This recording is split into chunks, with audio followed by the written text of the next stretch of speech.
Hi, this is David Shoemaker, and I'd like to welcome you to the third episode of Living Thelema. As you may know from listening to earlier segments, Living Thelema focuses on practical and experiential aspects of the mystical and magical path. And today we're going to focus on one of the most important of all of these aspects, and that is the knowledge and conversation of the Holy Guardian Angel. Now, as you probably have heard, the Holy Guardian Angel is Crowley's term for that experience, that aspect of self or an external entity that many other traditions have termed the higher self, the higher genius, innumerable other terms. But Crowley talked about the Holy Guardian Angel in different ways depending on his audience and at different phases of his life. At some times he described the Holy Guardian Angel as if it was synonymous with the higher self, as an aspect of our own conscious or unconscious existence. And at other times he was quite definitively placing the HGA as an external entity of some sort. For example, his own experience with his Holy Guardian Angel Iwas was of such quality that during the dictation of the Book of the Law he perceived this as an external voice dictating to him. The main point here is that this is one of the most difficult things in all of magical work to even attempt to discuss, and this was a little cosmic joke on me and others like me as we've attempted to develop lectures based on this subject matter. So please bear with me as I try to use inevitably inadequate language to discuss these matters. Now, in the system of AA, from the very beginning, the path towards knowledge and conversation is of singular importance, and I think I can say without exaggeration that all of the tasks in the AA curriculum up to Adeptus Minor really are designed to be stepping stones toward knowledge and conversation. It's easy to look at the curriculum of AA and see all of the instructions in magic and yoga, learning traditional magical ritual forms and things like that, and forget that the whole point is to develop an arsenal of tools that will all be used in the eventual working of the K&C. Now, you can see these tools come in several varieties. If you look at the curriculum of AA, you have magical ritual tools, you have meditational tools, you have the development and control of Kundalini, the gradual raising of that life force through various practices. You have devotional tools, and so in a later segment I may go into more detail about those different categories, but the important thing to know here is that all of these things really are simply tools to be used to attain knowledge and conversation. And then when the knowledge of the true will is more conscious and more deeply ingrained in our everyday living, when we choose to do a magical ritual, we can be assured that it is in line with our true will in a much more with much more certainty than we could have before knowledge and conversation. Now, unfortunately, sometimes that line of reasoning has caused people to forego some of the basic magical training in ritual and other things like that, because they believe that they're not going to do it right if they haven't had knowledge and conversation. They're not going to be able to utilize any of these tools until they've had K&C. And I think we have to remember that the only way we learn to do things is through experimentation, and no one at the beginning of the path is going to have the insights into their tools, their methods, their will as they will later on. So start where you are, practice, make mistakes, learn from them, and most of all, forge ahead with the grade tasks assigned to you. Now, let's talk a little bit about the growing experience of the Holy Guardian Angel as it tends to manifest in the lives of aspirants. One of the things which I think is one of the most common misconceptions about the way this typically occurs in people is that there is no knowledge of the HGA. There is no conscious connection. And then one gets to the Adeptus Minor grade, and in a single flash of light, all of a sudden it's there. And for most people, that's not the way it goes. Generally, there's a gradually increasing intimacy of communication and understanding that begins far, far earlier on the path than at the level of Adeptus Minor of AA. We feel the impulses, the subtle urgings of the angel in dreams, in intuitive flashes, in synchronicities that we tune into in our lives, in those moments where we seem to be receiving impulses from a deep level of conscience, a deep sense of something that is right for us. Those are glimmers of the angel. Also, our strivings for beauty in life, our drive to be enraptured in the things and the people we love in life, all of these are glimmers of the angel. So there is communication, definitely. It just tends to come through our own unconscious and in the language of symbol. The Ruach, the conscious mind, perceives these messages from the HGA through the vessel of the Nefesh. Our experience of this is such that we may not sense a conscious communication at all for quite some time, but we gradually improve our ability to speak in the language of symbol, hence the requirement to do all the memorization of the various correspondences and such that become a symbolic language for us to use, the language that is native to the angel. And then eventually we begin to receive these communications in a much more direct and conscious manner. For example, in the system of AA, the vision of the Holy Guardian Angel is the vision attributed to Malkuth, which is the Sephira of the neophyte grade, of course. And it is often in the neophyte grade that aspirants begin to have more of these conscious communications, not atypically the reception of the name of the angel. So it's a courtship, a gradually increasing and intensifying intimacy, a gradual improving of our ability to perceive the language of the angel in our lives, until finally at Tefereth, at the Adeptus Minor grade, the breakthrough of Briatic consciousness into our previously mostly locked into Yetzirah minds completes a conscious link. And then the defining characteristic of the adept is that the adept can communicate with the angel consciously and at will. Now, what's this process like? For many people, this description fits pretty well, that it's a process of being able to differentiate the one voice of the angel from all the other voices that speak to us in various ways in our lives. In many ways, it's like a radio receiver. Our conscious mind is like the radio, and we turn the dial trying to find that one station we're looking for.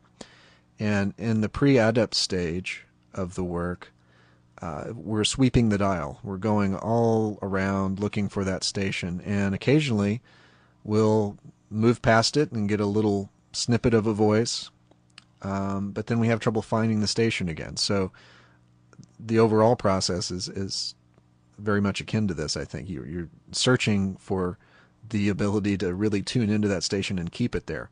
Another metaphor that works pretty well for me is that, on the Tree of Life you have Tefereth, the sphere of Tefereth, as the place at the Adeptus Minor grade of AA where the conscious communion with the angel is consummated. And if Tefereth is the head of the king and Kether is the crown, and the path of Gimel is the method of transmission of the light of the angel and of the true will, then the great work is a lot about just getting your head in the right place, meaning Tefereth, for the crown to be placed on your head. In other words, it's less about going somewhere looking for the angel and more about getting yourself in the right place to perceive the angel, which is there waiting for you to get your head in the right place.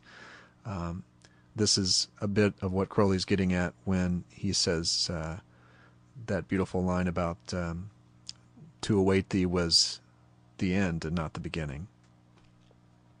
Now, many find that the process of moving towards eventual knowledge and conversation is very much like successive layers of instruction in the methods of properly invoking the angel. You'll find very likely that everything you are, everything you have been, everything you have loved, all of these things are going to be utilized in your own path. They're going to be the exact tools you need for the invocation of your particular HGA. And as you move across the grades of the AA below Tefereth, you'll find that you pick up, as I say, successive layers of instruction in how to hone and more finely tune your ability to embark on the final invocation process. Now, there are a lot of tools in the AA curriculum, a lot to learn, a lot to experiment with, some of which will fit you well and some will be completely alien to you, but you should experiment with it anyway and strengthen those parts of you that might not be as much of a natural inclination for you. There will inevitably be dry spells. This is part of the work, and navigating those is part of the method of strengthening ourselves that eventually enables us to complete the work. So don't fear those times. Work with them. And I've found that the single most important injunction in all of our work, I think I can say this without exaggeration, in that pre-adept phase is invoke often, inflame thyself in prayer. If you do this, the response from the core of yourself will inevitably lead you in the right direction. And that's especially true in those so-called dark nights when we feel like we've hit a dry spell. I received a letter that asked some really pertinent questions about the development of the relationship with the HGA over the course of the work, and I wanted to read that letter to you and give you a response as I responded to the person who wrote it. He says, I just listened to your latest segment on Living Thelema regarding the lesser ritual of the pentagram. It was very interesting, and in fact it addressed some things I went through early on and noted in my journal. When I first started the probationer material for the AA, I struggled with whether to use Crowley's Iwas or the name of my HGA that I felt I knew. What happened to me, though, was I began to doubt if I had ever really gotten in contact with my HGA at all, and if the name I had was really its name, or if it was my ego messing with me. First I used the name of my own HGA, as I thought I had been given. Then I used both, Iwas during the opening Kabbalistic cross and my personal HGA at the closing Kabbalistic cross, but then later I only used Iwas, so I stayed with Iwas during the ritual. But it brings up the issue of self-doubt. In this case, I don't feel entirely right that I stopped using the name I thought was my HGA. While doubt can be good to temper a person from going off into crazy ideas, what do you think is a good and safe measure of a person's intuition, such as believing they received a ritual from their HGA or a name, etc., versus staying grounded and not chasing ego manifestations? In this case with me, I began to doubt how I could have made contact with the HGA and received its name when I hadn't even started, at that time, any work with the AA. In the space of a few months, I stopped all rituals I had believed influenced by the HGA, and stopped using the name I thought was given in ritual. While no one can say, "Oh, that was the right name, why did you stop using his name?" as I guess no one would know that but me, my question is more about how to make good decisions on something so individualized. So that's the end of the letter. What I want to comment on is, as an extension of what I said earlier, and this is the advice I gave this person, that as long as we are forging ahead with the grade tasks, as long as we are inflaming ourselves in prayer, invoking often, as long as we are devoting ourselves to push ahead with the path towards knowledge and conversation, we're going to get these successive layers of instruction. We're going to get a name here, or an impulse to pursue a line of work, or a ritual format there. And we may find that later on we get additional instruction that supersedes or completely supplants what was given to us before. That's the nature of this work. As we refine our tools of reception, as we get better at tuning that radio dial and finding that one voice, it's a natural process that we will cast aside some of the things we've been given earlier. But don't let your self-doubt interfere with your certainty that if you persist, you will refine your own tools to hear the voice of the angel clearly, in exactly the right way, at exactly the right time, as I think this is inevitable if you follow the path as instructed. Now, we've all heard a good bit of what Crowley has to say about the HGA, and now you have some of my thoughts on that as well. But what I'd like to do next is read to you from something Sora Merrill, Phyllis Seckler, wrote about her own HGA experience, which occurred in 1952. This is from some writing late in her life, around 1999. The first stirrings of the angelic voice may come to us through intuition. If a person isn't open to relying on this deep intuition, it may not be evident that the HGA can speak through the same voice. It is entirely possible to turn one's back on such whisperings and inspirations, especially when one's concerns are mostly materialistic, emotional, or intellectual. But the HGA's lessons persist. If one becomes upset, unhappy, or miserable due to some behavior, it is certainly the HGA dealing out tough love so that one will make changes. All of this I have observed in myself and when trying to understand others. It provides preamble as I try to write of my own experiences with the HGA. It was July 1st, 1952, when my first acquaintance with the HGA occurred. I was raising my 3 children alone. Once they were in school, I was also in college, training to become an art teacher. I also had been typing Crowley manuscripts for Carl Germer so they would not become lost. I was awakened by a light up my spine. I could vaguely understand that instructions had been given to me for some time before my awakening. What I could remember of this was the name of the HGA, and his instructions to enumerate this name with the aid of the Hebrew alphabet. Understanding this name took quite a few years, but the voice never really left me after this incident. There have been many occasions when I had help from the voice when it was obviously needed. One goes on living a normal life, working and doing all the things to support oneself and one's children. The voice of the HGA is not needed in everyday circumstances, but one must go on refining oneself and one's reactions. One must study and learn about magical and mystical processes. The God will not indwell a vehicle poorly prepared, as the ultimate advice states. When major lessons or ordeals were needed, they were supplied in order to continue this growth and refinement. Prior to this first awakening, I'd been writing poetry inspired by various sorts of love that shadowed forth the major direction of my soul. Carl Germer thought that the K&C of the HGA happened in my case because I had pure aspiration.